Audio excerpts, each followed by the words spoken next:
Everybody, welcome to week 155, 155. Yeah. It's hard to believe. So we're going to take a little trip down memory lane. Oh, whoa. Adam Boatsman is logging in from somewhere beautiful by the beach, I think. that I'd listen in to say, hey. See, first he's FOMO, but he also has a rum and coke in his hand too, with a beautiful blue sky. That's right, as you do.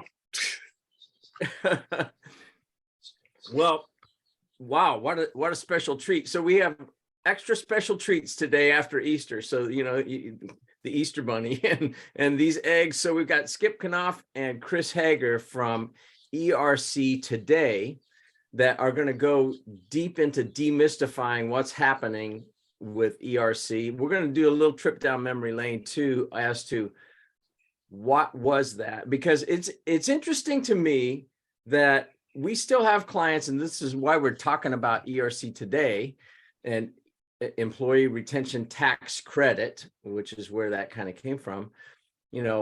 We still have people that are dubious, or they're being scammed. They have people that are promising the world with no substance or justification. Buyer beware. And that's why we partnered with ERC Today, because they're conservative in this world, as you better be, because there was a statute of limitations that got pushed out so that the IRS can talk. And if you guys remember from last week, when we had Andrew Bosserman on from, the former IRS agent that's with Shoemaker, if you remember right, the ERC credits are part of the IRS's dirty dozen list. So they are going to be looking for anybody that took money. It doesn't mean that you have to be afraid. You have to be afraid if you took it fraudulently, or you weren't with the right group and they were promising the world and you thought, hey, this is just too good to be true. It might be. So yeah. It could be. So you guys know the drill. Hit us up with Q&A. You can harass us with the chat. We also know it's spring break, which is why Adam's out in the beautiful somewhere along the coast somewhere. And so we may have a lighter crowd, but that's okay. We'll still put it up on the BGW YouTube channel later on this afternoon. And I think Santiniello has mentioned that Shoemaker has the same sort of thing. So that's really cool. Yeah, so it's hard to believe. Yeah, we've done 155 weeks of this. It's been actually longer than that, because I think we started the week right after COVID. So just a trip down memory lane real quickly, and then we've got a public service announcement by Jack. That's good. But if you remember right, when we started these things, it was because the world was on fire. We had a lot of clients that were strapped with a lot of overhead, and all of a sudden they're shut down and they're freaking out. What do we do? So Adam talked a lot about on the front end, the first couple of weeks, on just cash flow. What can you do? What are the things that you can and should be doing right now to preserve cash flow, to stay alive? Remember Last of the Mohicans, stay alive, just stay alive. I'll find you. Well, that's what he was doing. Well, then CARES Act starts kind of creeping up. We don't know really what is all in that, but that's coming up. And then EIDL loans coming up. Oh, that's great. Then PPP, lots of fire and smoke about that, but a lot of ambiguity too, because they were, building the plane as it was taxiing down the runway, and they kept having to change parts, and so new rules, all that kind of stuff, which is when Jack joined us shortly thereafter. And then we've moved on to Restaurant Revitalization Act, the Employee Retention Tax Credit, which is why Skip and Chris are on here. So we'll go deeper into that. Any questions that you guys have, great. We'll still answer your questions if it doesn't deal with ERTC, if it's legal or tax. Now that Adam's on, he can cover that. I'm not the guy that's going to answer any of that, because I did not stay at a Holiday Inn Express last night. So Jack why don't you hit us up with some of the stuff that you wanted to talk about? Sure. So originally I wanted to do what I typically do, which is some sort of current events and bring in statistics and talk about what's going on with Biden and taxes and things like that. But something hit me this morning as I was after going to the gym and listening to the TV that was on, and it was about a deep fake, and it was a mom who received a phone call, and on the other end was her daughter's voice saying, mom, they have me, help me, in her voice. It wasn't her voice, it was computer generated. And obviously the mom panicked. She did call law enforcement and they figured it all out. Actually, she found her daughter and was like, okay. But the interesting thing was, well, there were many interesting things, but it was, they didn't ask for money. They said, okay, we want you to meet us at this place in order to have a discussion as to our terms and conditions and to get your daughter back, which led law enforcement to believe maybe this was an attempted kidnapping kind of thing. So I thought it was important to, because we've been talking about, and maybe this is something for a future webinar, is to get an artificial intelligence expert with us to talk about this stuff, because I think this has a significant impact on our businesses as far as these not kidnapping, but just impacts on fake things. Like you could imagine maybe someone, our CFO, like let's say there's a wire transfer, and then like we do, like most professional service firms that deal with wire transfers, there has to be some in the moment confirmation that yes, these are the valid instructions, and it has to be someone on the receiving end that does that. It's usually my legal assistant, paralegal, or someone in our accounting group. Imagine if someone could fake that voice on a very large transaction, and everybody's doing what they're supposed to do. And what is the state-of-the-art way of making sure there is not wire transfer fraud?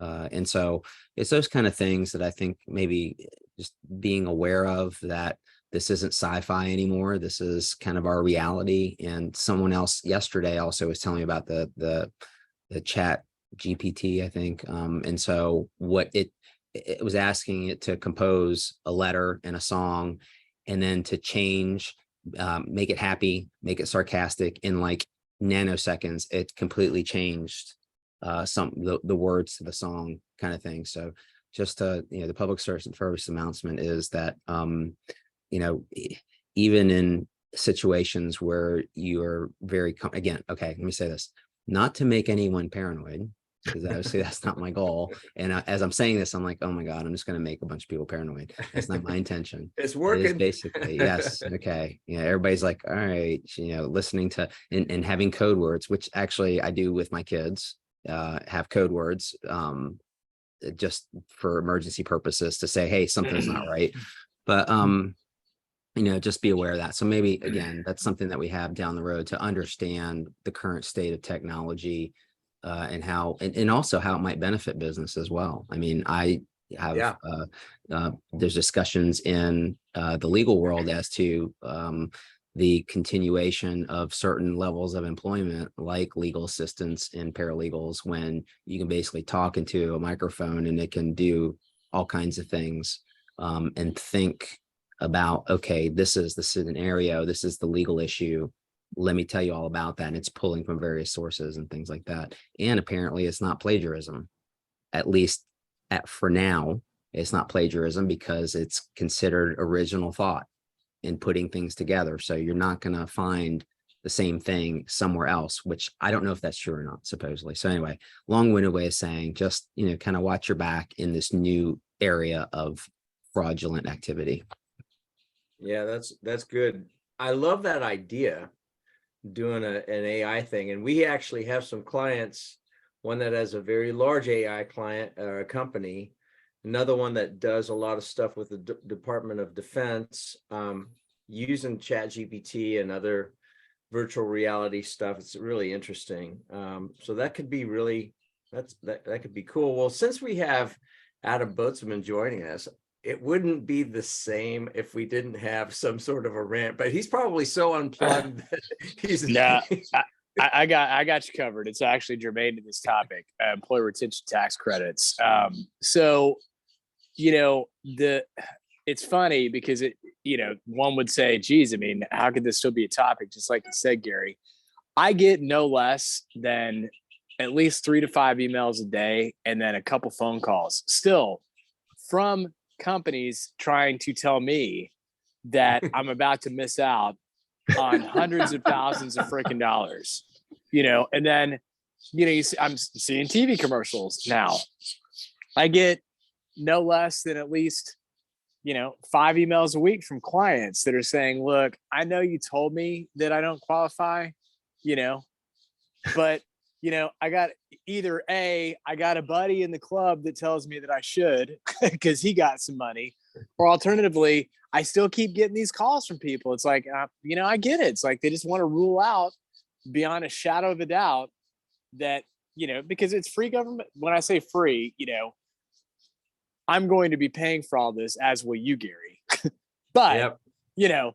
In the moment, it's free. But it's just the reason. So again, I'm looking forward to hearing what these guys have to say because, honestly, the marketing people are getting like to their end. It's like they've already burned through the people that we would say would typically qualify, and now they're kind of down to, well, let's throw anything in a wall and see what sticks. And back to the point about the statute of limitations being pretty long on this deal, and you're going to be relying on a company that doesn't exist anymore to defend you. That's a rough one. You want to make sure you get it right. So I look forward to hearing what these guys have to say. And as I said, it still is relevant, and it will continue to be relevant until the point that I stop receiving freaking telemarketing phone calls telling me that an accounting firm qualifies for an employee retention tax credit did not have a revenue reduction event associated with it. And it's funny because, normally, like, when the NRA calls asking me for my donation, sometimes I'll take that call because I like to have fun, with the telemarketer. No, look, I'm all for Second Amendment rights, right? But with these, I haven't picked up the phone, but I want to at some point, because what I've heard is like their case is, well, trade shows were shut down. And even though BGW has never relied on a trade show, we could have, as a thing. Thus, that trade show business that we've never had before, but we could have met our revenue reduction qualification test. Ergo. So I don't know. It's just funny. Anyway, that's all I got, Gary. Hey, that's pretty good. Yeah, that's a lucky strike extra bonus. So thank you for that. So Skip and or Chris, I'll let you guys figure out how you want to do the tango and who takes the lead. But talk to us and take us back a little bit on the gestation of ERC. If you guys remember, if you were on any of these calls, we did a lot of talks about employee retention tax credit and what that was looking like, because we didn't even really know. And there were things as it continued to grow. And I'll just say this, here's the reason these guys are on here. You may know, if you've listened to even one of these episodes, that we're pretty aggressive within the tax code. We don't, push the line at all. We are not going to do anything that's unethical or illegal, but there's a lot of complexity in the tax code, and most CPAs go extremely conservatively, and they leave a lot of money on the table, which we don't think is right. So, but we also feel like you better have your ducks in a row if you're going to be more aggressive in the tax code, because we're going to be standing beside you with the IRS. So keep in mind. However, I remember Adam Boatsman saying, hey, we don't want to put our people through the crap that we just went through for a year plus, year and a half on PPP. It burned our people out. It was We helped a lot of people, but it was a lot of load that we were carrying. So I knew we needed to find somebody that could help us. So I was talking early on in the very early days of ERC Today with John Gentili in particular, and Stephen Swanwick, who started it. And we found out, like, hey, they were the second largest in the country at the time. You may be larger, you may be smaller, I don't know at this point. But I teed up the conversation with Adam. We talked with Stephen, and Adam recognized Stephen because Stephen used to be a client of ours, and which was great. And the fact that you guys had a very conservative approach to this. Again, why? Because statute of limitations got extended. A lot of these pop-up shops are promising the world, and we've seen that happen to some of our clients. And we're like, we want a conservative approach that's safe and is going to keep people out of trouble. That's why we partnered with ERC Today. So that little preamble for you guys, if you would kind of take us through the gestation and then kind of where you guys are at now, because you've been in this from kind of the get-go. Yeah, I think I'll start and answer that question, and then Skip, you can throw in the observations you've had from the broker side of things, just dealing more with the client-facing side of this for the better part of the past 2 years. But when we first started doing this, so it was Stephen Swanwick and a couple of other individuals that were just dabbling into this to see if it was real, because it's one of those other unprecedented programs like PPP. Everybody looks at it like, you know what, there's no way. They've never done something like this. This can't be true. And it was more like dipping their toes in the water to make sure it was legitimate. So for that purpose, we knew the fraud going on with PPP loans had already started coming through at that point. This is in early 2021 when they revamped the program to allow you to retroactively claim for 2020 as well.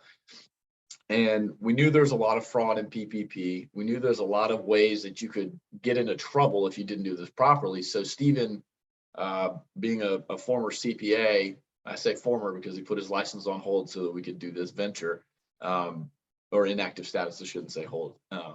But he knew that going about this conservatively to make sure that if we were testing these waters, that we were going to do this the right way and not get anybody into trouble, including our own firm. So he basically said, if it doesn't fall within the black and white guidance of the IRS Q&As, I don't want to touch it. And as time went on, we got a little bit more comfortable with the interpretations the IRS had given us back and forth. We'd had a couple of clients that went through these, I don't want to say gray areas, but it was areas that the IRS didn't really address in their Q&As specifically. We got some direct guidance and feedback from the IRS that allowed us to interpret whether these needed to go forward or not moving forward. So we got a lot of different input and dialogue back and forth to get a pretty good precedent of what we need to have for our acceptability bucket for eligibility. We built an algorithm around that allowed us to expedite the process from a calculation standpoint. And with that, we've essentially tailored that process for the past 2 years just to become more efficient and a little bit quicker on the amount of leads we can process on a day or a week or a month. But in that initial stage of like maybe the first year, it was convincing people that learned about this, it was real. It wasn't like, hey, we're the best ones out here. It's like, we're the only ones, and we're like this fairy dust thing that's not actually going to be here for real. But when we started getting the ERC dollars paid on the checks from the Treasury Department to clients, light bulb went off for the entire country, and we just started getting flooded to where it transitioned really quickly from, hey, I promise you this is a legitimate program. Let's talk about why it's real. Let's show you the IRS stuff. And then it was, hey, we got to start filtering through all these leads and figure out how to manage this. And our algorithm that we had built, and that allowed us to build out a process that allowed us to scale quickly without breaking our machine, essentially. So from that early onset, we were really the only game in town other than maybe a couple of other companies. But now the market's flooded, and there's, you know, everybody, and I think, Skip, your mom's starting an ERC company tomorrow, right? Everybody's got their own firm. Everybody's got the best spin in town. And to be quite honest, it's just a marketplace that everybody's trying to get that dollar, and there's a lot of fraud involved. And what we want to be sure that we're providing on our end is a clear and concise way to show that each of our clients is eligible and there's no issues with any questioning of the IRS acceptability of that. We've developed a process and a database for all the executive orders in all the different jurisdictions in the country. We've got a pretty good, I guess, a good set of data points that allows us to see pretty quickly whether a client's going to go through and most likely get some credit back or not.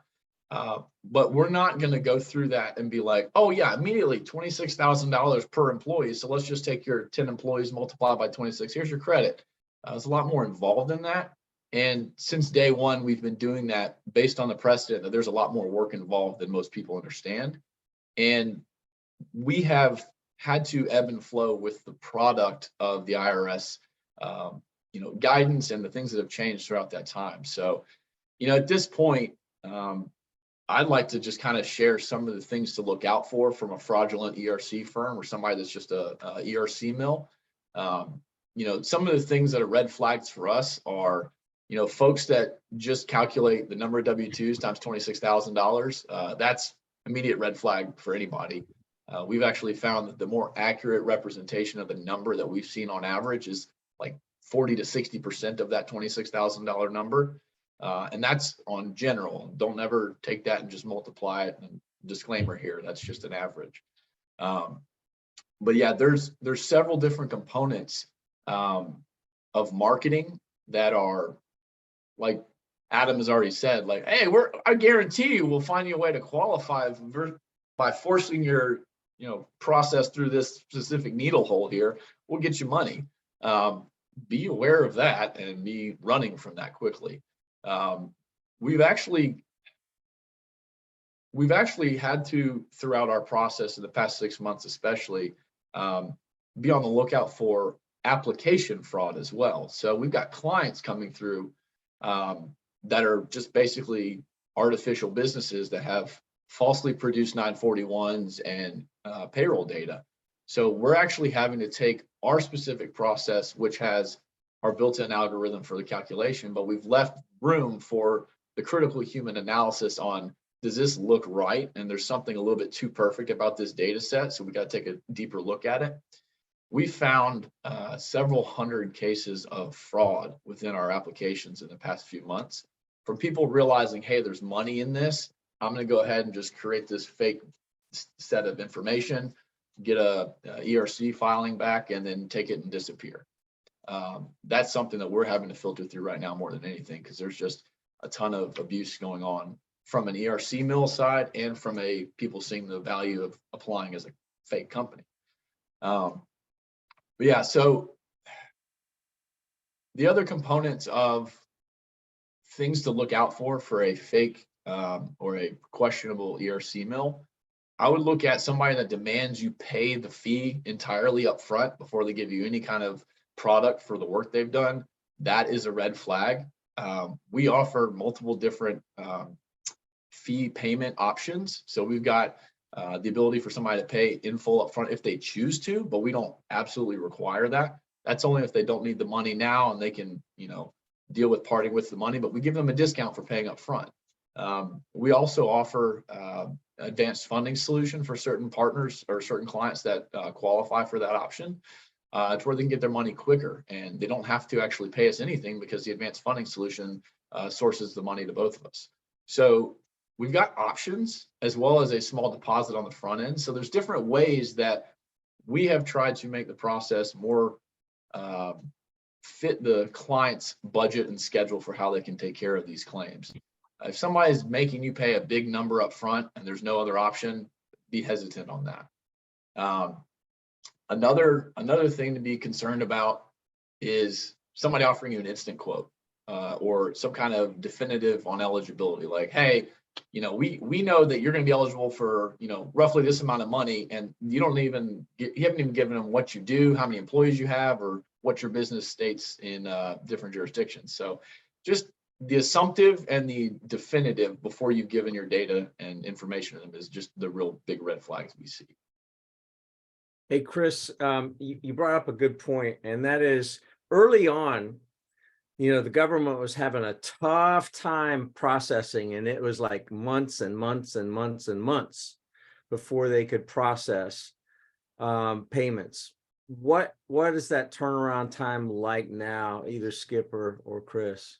Still months and months and months, but it's a little bit different. So we went from, at the onset, we had clients that went 15 months without getting paid because there was no real barometric barometer for, hey, if it's over X amount of dollars on the claim, it's going to go through a secondary level of review at the IRS immediately. No one ever let anyone in the public know that, but we now know that anything over $1 million threshold is going to get a secondary review automatically. We also know that the timeline for over $1 million for that secondary review is generally 8 to 12 months. Client that goes underneath that threshold or under $100,000 return, they're usually going to get that between 3 to 6 months at this point. So there's different thresholds to be able to give us the turnaround idea for the timeline, but there's no definitive. And I'd be lying if I said the IRS was efficient or accurate at what they're doing across the board. Half of our team, it feels like, is spending a lot of time on the phone with the IRS to help correct some of the filings that were, we sent in filings for 4 quarters, only 2 got processed because for some reason you take half the packet of what we send you and only process that. So we're having to reconcile different issues that we're finding from the IRS. But overall, the timeline's gotten shorter. So before it was at least 8 months for everybody, and now it's condensed to 6 months on average for all across the board. But anything over $1 million is, still 8 to 12 months out. Smaller claims are getting paid anywhere within that 3 to 6 month range. But it's for lack of a better term, it's a crapshoot. You apply, you send that filing in, and you're at the mercy of the IRS agent who gets your file. So depending on how quickly they turn it around. That's really helpful. And anybody listening to this, what we did, if you're BGW client, we set up a single point of contact within our firm, Chirag Patel, and he's kind of the guy well-versed, and he does an initial screen and then gets things kind of packaged up and helps, shipped over to ERC Today, just as another kind of concierge. And the other thing that I would say is these guys did a really good job of kind of tiering their pricing structure for our clients. That was a reduction, because typically, I don't know if this is still the case, and Skip, you'd probably speak to this, but typically early on, you could count on about 15% of whatever the take was. If it was, $1 million that you qualify for, $150,000 goes to the ERC company. So we did some sliding scale things to reduce those fees, et cetera. So is that still kind of the rough thing, Skip? It's really 15 to 25. It's amazing me how many still up there at 25, and people step up and say, yeah, let's go, jump right in. Yeah.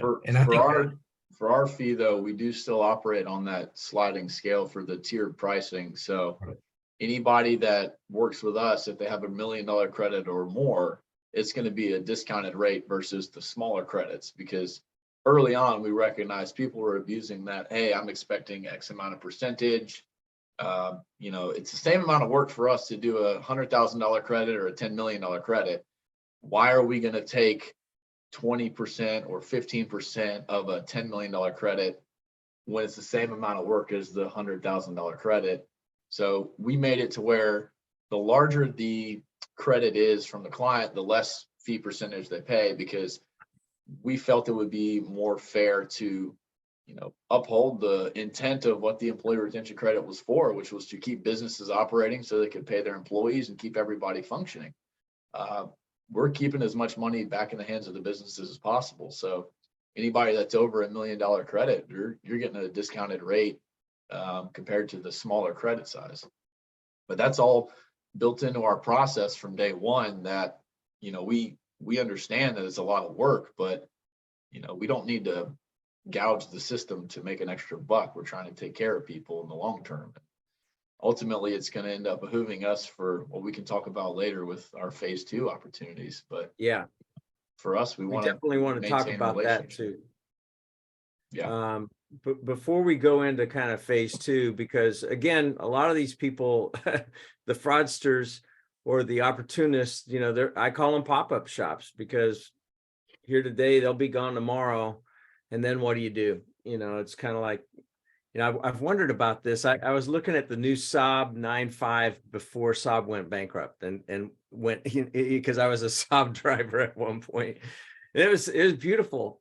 Thank God I didn't buy a Saab, because like, where are you going to go get it serviced, you know? So anyway, I digress. So Skip, Yeah. from your perspective, because you're out talking with a lot of business owners, right? I mean, you're out there prospecting, you're talking to business owners, discerning through the chaff. Talk to us a little bit about like what the conversations are like now versus what they were earlier. Earlier, I'm assuming that, they were like, is this real? You know, Yeah. but you know, we've progressed. So what's that conversation like now? Well, you're right. As Chris shared with y'all in the beginning, it was like, I don't believe this is real. And there was really a lot of times when we were members of different associations, and because of being members of association, they said, well, you know, if XYZ association I'm a member of has vetted y'all out, let's go do this. That helped us a lot. So where we are today in conversations is there are most business owners that could qualify that are, should I say, have their heads above and looking at the economy have already done this. I mean, majority, okay? And that's of any size. Now, there are really 4 areas that are still missing. And the first one is the minorities. And again, we're talking about a language gap there. And they, you know, they have not received the information as frequently and as consistently as, you know, just the people that speak English. And that's the detriment. I know that New York City in the early beginning paid a lot to communicate to some of the minorities up there, but all in all, they're still at loss. And I would encourage anybody to have friends that, whether it's you know, minority owners that look into this, you know, let's talk about it. The second area are the business owners that are just head down into the business. I mean, again, a lot of these companies are, you know, the hospitality, the restaurants, they are great at functioning there in their world of whatever the business is, but as far as it comes to business administration, not so much. And they're leery of what's going on outside, like ERTC, because they're not, that's not their focus, not their desire, not their interest. And so they too are missing out on this opportunity, being deep in their business, and they probably don't have professional tax people to say, hey, tap on the shoulder, by the way, we need to look at this with you because that's some good news for you, and it's a reward from the IRS that you deserve. The third area are is the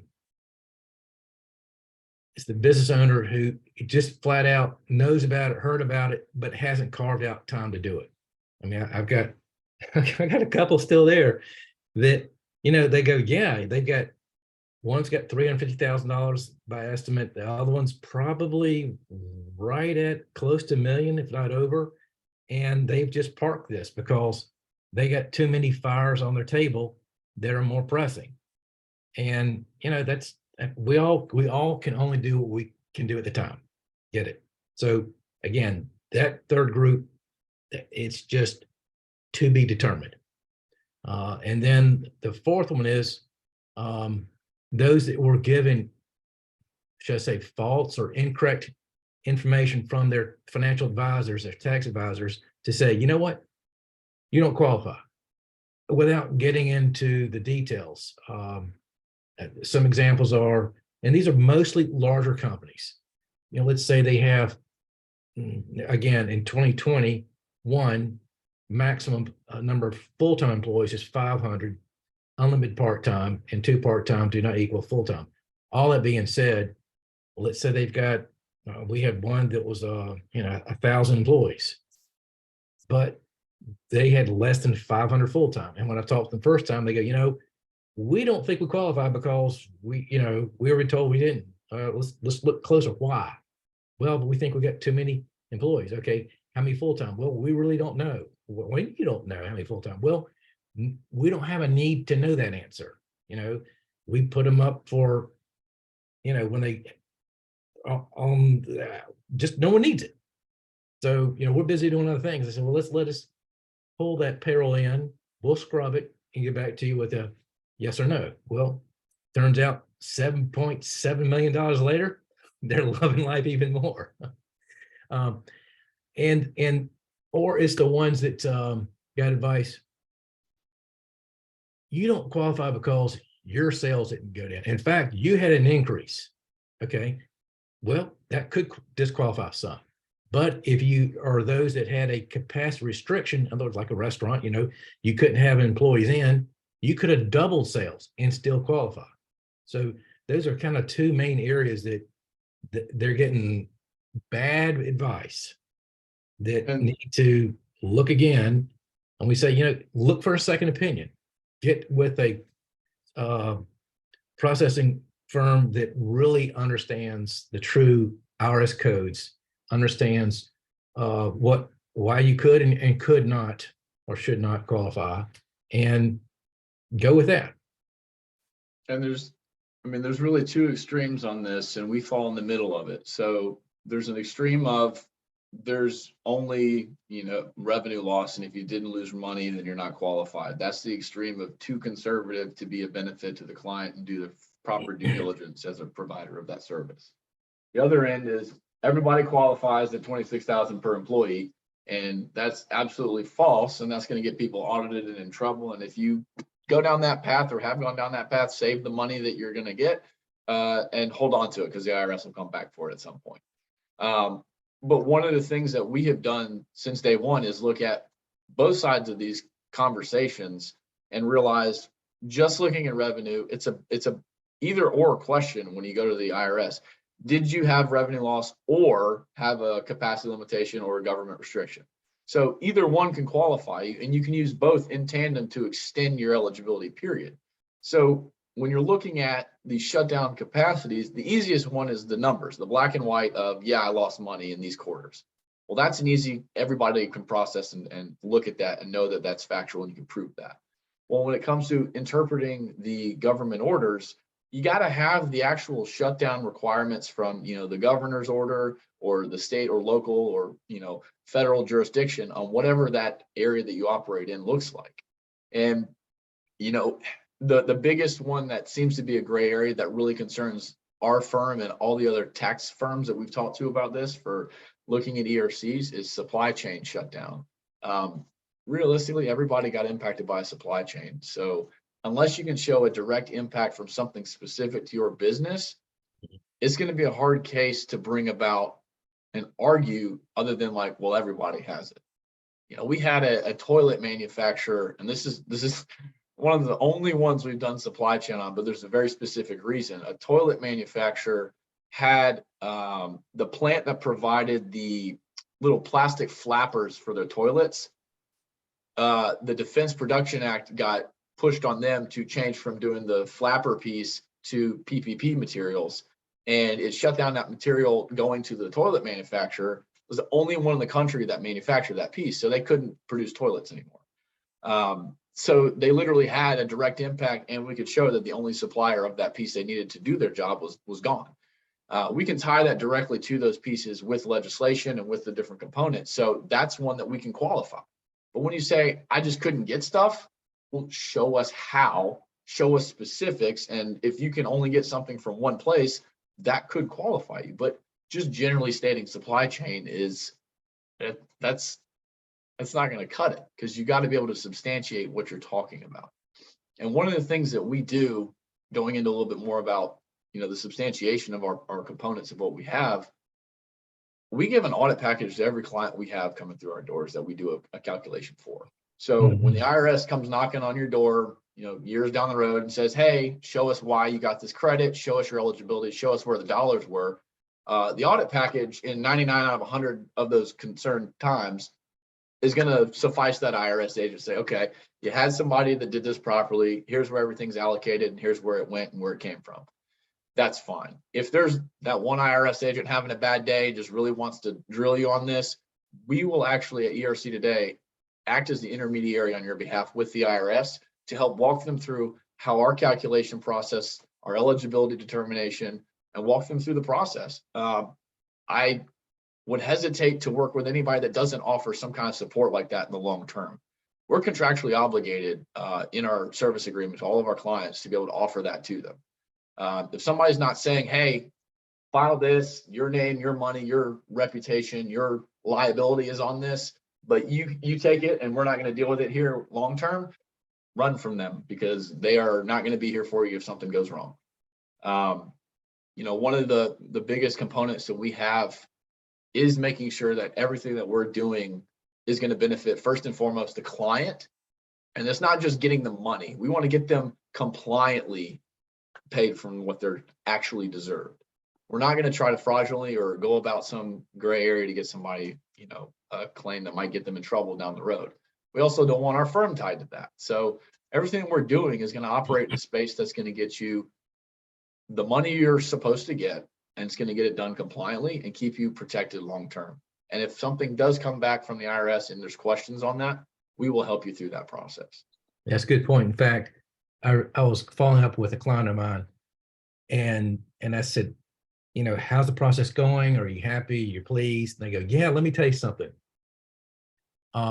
This really surprised us. So we got a call from your office saying, there's a situation, just want you to know there'll be a slight delay in a check. This is what happened. Our office got an indication from the IRS that a check was going to be cut. We looked at it and saw that it was going to be $200,000 larger than it was supposed to be. And so we went back and we said, stop, whoa, here's the calculations, let's get it right. And so when it was issued, it was the right amount. So most business owners, you get a check from the IRS, it's deposited, it's spent, you're gone. Okay. And so what we don't want, of course, is the knocking on the door in the future saying, hey, this IRS, you got money you shouldn't have had. You got to bring it back. Here's the interest penalty, all that goes with that. So that's just, Chris is right. We will make sure the amount is correct, and that's the best we can do. Yeah, if there's a recurring theme here that goes all the way back to when we started these webinars, which was they're making stuff up as they go, right? And we're doing the best that we can to offer what we're thinking is going to happen, which is what you guys have done, but always try to go in the conservative route, especially when it comes to the IRS knocking on your door. And so, I really do appreciate that approach that you guys have had. Talk to us a little bit. I know that we're, about 3/4 of the way through this thing. Talk to us a little bit about where, what's next. And anybody that's got questions, you can stay anonymous if you want. That's fine. If you've taken ERTC money, great. If you've qualified, how that process worked for you, or if you're still on the fence wondering about it, you've gotten all those spam calls that Adam continues to get as well. And you're wondering and you're afraid, Jack talked about somebody that was afraid to push the button and it just happened recently because they felt like it was too good to be true. So if you've got any of that kind of stuff going on, or if you have questions, hit us up. But, Chris, talk to us a little bit about like what's next, because you guys aren't just folding up the tent and then, moving to Tahiti. I'd love to what go you to can Tahiti, talk about. But yeah, I will say there's multiple goals for us long term. First and foremost is to be there for the clients that we're serving long term. And our primary goal is to take care of the folks that we service. As a secondary, but equally as important role for us is to provide a career for the folks that we've hired at our company, not just to have a couple of years of employment, but to give them a longevity-based role somewhere that they can work for long-term. And, we've got, we went from having 3 employees 2 years ago. We're at 45-ish employees today. We got to be able to offer them something in the long term, or otherwise we're just doing a disservice to everybody. So over the past couple of years, when you help hundreds of businesses, tens of thousands of businesses, actually, when you help tens of thousands of businesses get tens of thousands or hundreds of thousands or even tens of millions of dollars on their ERCs, a lot of people are grateful, and there's a lot of cool conversations that come from that. And we've gotten a lot of awesome opportunities just kind of being handed to us because people are realizing that we've done something for their business that they would not have otherwise known how to capture. And from that, we've gotten literally hundreds of opportunities to take a business model and carry it long term with what our company has in tandem. So we have been vetting and looking at all these different opportunities over the past year or so, specifically for the past 6 months, to look at what phase 2 for us looks like. And my current role is to specifically look at legitimate options out there, vet the opportunities, and explore how they fit with our current staff and model of what we're doing, and how we can transition that from the standpoint of when the sun sets on the ERC program, how are we going to move into this next phase and beyond? That is my job right now. And currently we have a handful of different service offerings that we're running in parallel in the background. Our core staff doesn't know what they are or isn't involved in that, but leadership and a handful of individuals in our company are vetting through these processes with roughly 6 different opportunities right now that could become a long-term play for us. It could be 1 or 6, or it could end up being 10. But, at this point, we are walking through those processes to beta test each one of these business models for our team. And yeah, that's the politician way to say we got a plan, but I can't give you all the details yet. We got a handful of things in the works, but stay tuned for the next few months and we'll have some more formal release of, what ERC Today is going to be tomorrow. Well, I trust that answer far better than any political appointee and whatever's coming out of their mouth. So, Well, I appreciate that.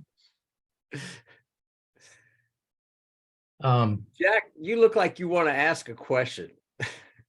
I'm just listening intently because this is, I think before we start having this kind of the pre-discussion it's like, okay, well, game over. It's kind of like your SOL if you haven't participated, and not realizing that there was still an opportunity to, and meaning not just an opportunity to, but enough time to be able to properly process applications or go through the process without being running up against a unrealistic deadline and time frame. So but yeah, this is all very interesting. And as I said before, when we were kind of talking amongst ourselves, was that the confusion that continues on whether or not someone who has received PPP money is eligible for ERTC, and just misunderstanding that there's crossover potentially, but you can get through that with obviously professional help in guiding you through that. So, and I also think that there are, and you had mentioned there are others out there that are allegedly doing this kind of service and going through this process, but the way you guys have set up the audit trail and everything else based on your experience in doing it, in your industry and doing what you do, on a daily basis previous to this, and maybe going back into that, right? So just, that I think those assurances that, there's a paper trail. So the big bad IRS, when they come knocking on the door, if they come knocking on the door, everything will be fine, but also to a point where, and we were talking about way back many weeks ago, months ago, years ago now, on the PPP side of things as to how to stay off their radar. And, you know, are you putting in the right numbers? Are you doing this? You're doing that. So how can you be in a position to validate and corroborate what you have sent in to the government?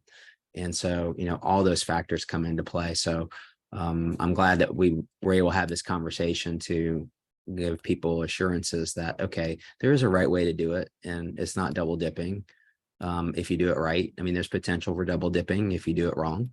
But so anyway, but I just think it's fascinating because I just took for granted that this was still something that was still available to people.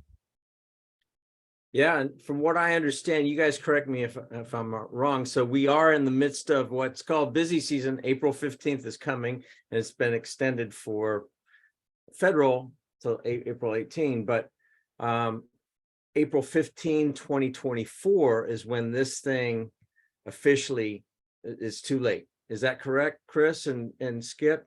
April 15, 2024 deadline to file for ERTC. So it's partially correct. So you just given the deadline for 2020's sunset deadline. So okay, gotcha. Everything that we're talking about has a 3-year window of retroactively being able to go back and file for that year in question. So the year of 2020, that filing deadline is April 15th of 21. So 3 years from that date, which puts it next year in April 15th, 24. 2020 goes away at basically just at one time. It's just that date, it's done. 2021 still able to be filed for the rest of that next year.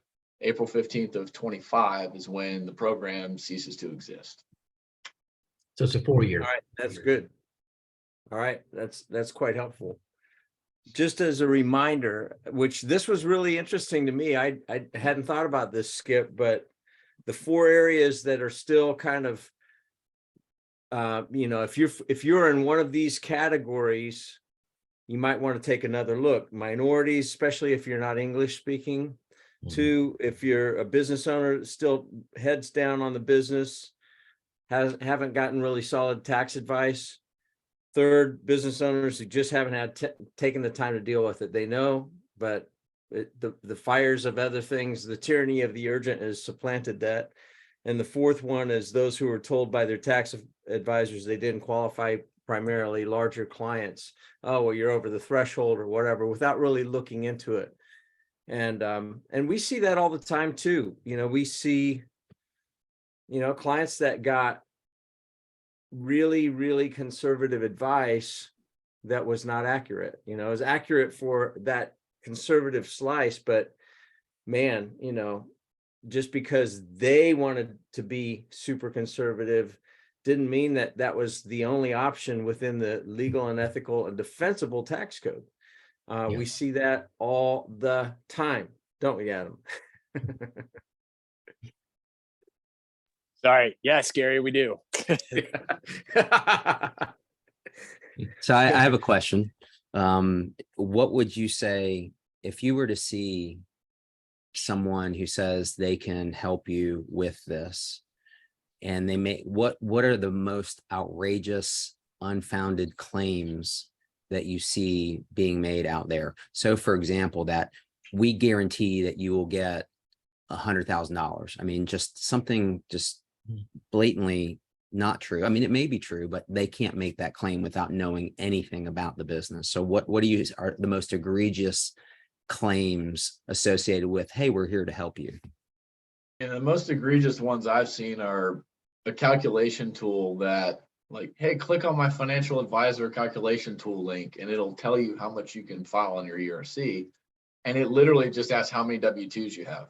And then the algorithm is times 26,000. And then it's like, all right, you got 10 employees, you get $260,000. Like, go ahead and file it. Click here to like do the application to file.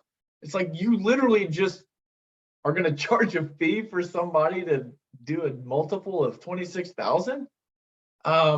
It's a cool selling feature, I guess, if you want to be shady and just No. overall suck, but it's terrible from a legitimacy standpoint, but it's amazing how many people just go for that. And they're like, I like those numbers, I'm just going to go for it. And they don't realize what the ramifications downstream of that are. And in almost every circumstance, I can't even fathom one that wouldn't come to fruition this way. But if you file an exact multiple of 26,000 times the number of W-2s you have, I can almost guarantee the IRS is going to flag every one of those and be like, there's no way you have an exact dollar amount to the penny to 00 of something like this. There's so many different egregious things going on. That's just the one that sticks out in my mind. It's like, just round number, ballpark it. Yeah, it's great. It'll surely land you in hot water. So. Yeah, that's good. Well, and we did see, even in our own backyard, somebody got carted away for filing fraudulent PPP things, and they were on a spending spree at Neiman Marcus. Perp walked out of the mall, the other thing is I think this would probably be a prudent thing to do. Like, even if you're really buttoned up, you might want to store some of that money away, because if you're just going to go on a spending spree, man, that's a bad dream when you wake up and the IRS is, extracting money out of your account because calculations were done wrong. Let's just go and give anybody the conservative, benefit of the doubt. It's probably wise to have a little bit saved out. Oh, we've got a good question here. Has the IRS done PPP audits on the companies who are filing ERC? Good question, Barbara. I would say that if there is any audit on PPP, it would be as a consequence of something fraudulent on the ERC. In my opinion, if they're just looking at the ERC component and they're not specifically looking at a red flag for PPP, if they are going back because of the ERC, that being tied together could be the reason. But I don't think they are specifically targeting PPP or PPP folks with ERCs and just kind of cross-referencing. I think it's more of a, hey, we audited this ERC for this client, we found something questionable, dug in a little deeper and found a connecting dot, and they've done it here both. Those are the only ones that I've heard that kind of story from. We have heard a lot of different ERC mills being questioned by the IRS because of, their mass marketing of $26,000 per employee guaranteed kind of deal. We have the understanding that if you're working with a firm that has that kind of fraudulent process, that anybody associated with that could in turn also be audited just simply from association. So we steer clear of all of those different markers of fraud, simply because we don't want to be associated with it at all, and much less our clients, much less our families and our personal stuff as well. Just, our reputation is worth more than a few $100s that we could get off of a client when they're not supposed to get something the way they are. Also, I do not want pinstripes or orange as an outfit on a daily basis, and nobody in our company would do well in prison. So it's just one of those things we avoided at all costs. But the audits are not, in what we've heard, they're not something that are just random. They're generally targeting specific things that they have red flagged. So for the most part, they're targeting the biggest targets first. And that would be like the mass marketing ERC firms that are doing it wrong. It would be the clients that took a massive PPP loan that went through that initial, I'm sorry, not PPP loan, but took a massive ERC on that. And then the initial review sent them that secondary review immediately by being over that $1 million threshold. Something was flagged in that process. And then that's what triggered a further audit. Those kind of things, they're not just randomly like pulling out the 12 W-2 business owner who got $75,000 for their ERC just because they feel like being random with it. It's generally a purposeful thing. Yeah. So if somebody bought, let's say, an orange or a tangerine Lamborghini with PPP, and then they bought a lime green one with ERTC, that might be tied, you might just want to Yeah. park those babies. So anyway, I know we've hit the 12 o'clock hour. Any last thoughts that you had, Adam, that you want to say before we sign off? No, I was gonna concur with what Chris said, that the only we haven't seen as a firm anybody get anything from the IRS that because all of our clients applied on the merits. So we have not received anything at all on the employee retention tax credit asking a question. And in fact, related to any of the CARES Act, the only question that we've received from the IRS at all about anything was the FTE count related to the time off credit that you could give to people that you gave time off to get COVID tested and all that kind of stuff. And then it was like, they were like, well, look, the FTEs on your 941s were different from your, what you're claiming here. It's like, did you go back and look at the PPP forgiveness application we submitted? Because that had a very detailed calculation of how we arrived at the FTE count, and it wasn't a body count. So that's it. I mean, so I think if you did it to Chris's point, I mean, if you did it, if you were above Boyd and did it on the merits, I really would not be concerned. We haven't seen anything, we haven't seen any letters about it. And to my knowledge, we haven't had any clients audited at this point either. We've heard from other partners that refer to us that have also referred to other firms prior to coming to us, that their clients with those other firms have been audited as an associative purpose for being with that firm. That's what really is really drilled home for me. The fact that we're living in a very unique space to where there's certain CPAs or certain firms that are doing this calculation based on just the revenue loss. And we've heard of tax attorneys and other folks suing CPA firms for not doing the due diligence on their clients to get the maximum dollar amount they should be eligible for. But we've also heard on the other side where people are going too far and just claiming everything for no reason, and they're going to have litigation issues as well. So we're living in the happy medium here where we're doing the full due diligence on every spectrum that's possible for eligibility, but we're not shortchanging and we're also not overstating what's there. So I think we're in a pretty good stance for long term. And I jokingly say this, so if there's any IRS representatives on the phone, take it for what it's worth. But I think if the IRS came to our door, we would probably have a willing conversation to serve as an audit firm for them, because what we do is essentially help them with a lot of the filings that we're doing anyway. And everything we've done has been pretty much expedited through the process at this point from what we can see, because we haven't had any kind of conversations or rejections or any kind of ill reports from anybody at the IRS. And we've had fairly regular calls with them over the past year and a half. So we always joke like, hey, maybe the IRS needs a privately held company to do their audits for them. Like, no, but I don't want that. I don't want to live there. But we're comfortable and confident with our stance on how we handle these. So one last question. I know we've gone a little over, but it's a good question and it's anonymous. That's probably wise. So here's the question. Does the business have to stay in business for X period of time after receiving an ERC check? So actually, the answer is no, there's no requirement to that. And actually, you can apply as a business that has shuttered retroactively. So if you still have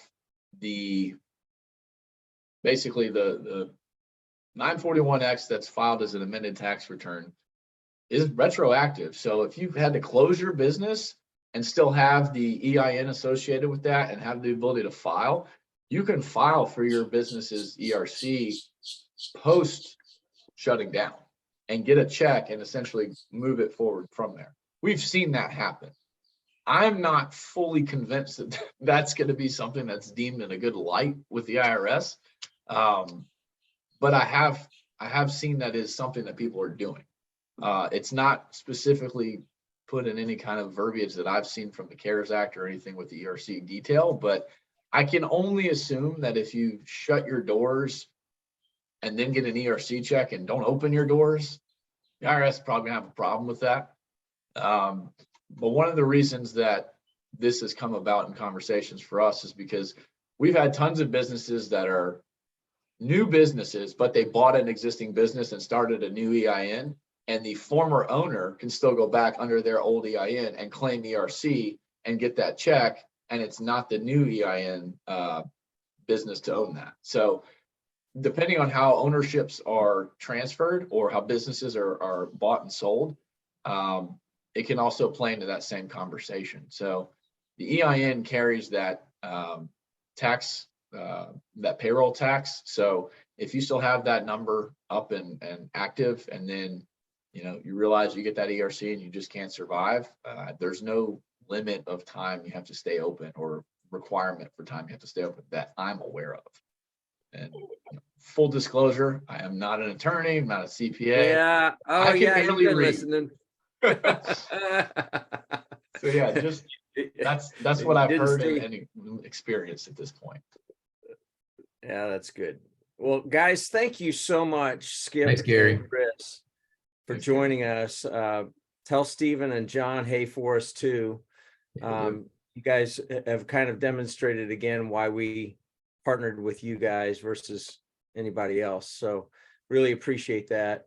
Barbara, thank you for participating. Thanks for the kind words saying this was excellent. Jack, as always, wonderful to see you. And Adam, you were the Lucky Strike extra bonus, like it, and you are in the best place of all right now, right on the beach, beautiful skies and seagulls flying over. So that's awesome. So jealous, so jealous, so jealous. Yeah, me too. Enjoy the time. Oh, No, yeah. make it worse. Thank you so much. Have Yeah. fun. All right. See you guys. Thanks, Adam. All right. Thank you. Take care, y'all. Bye. Bye-bye.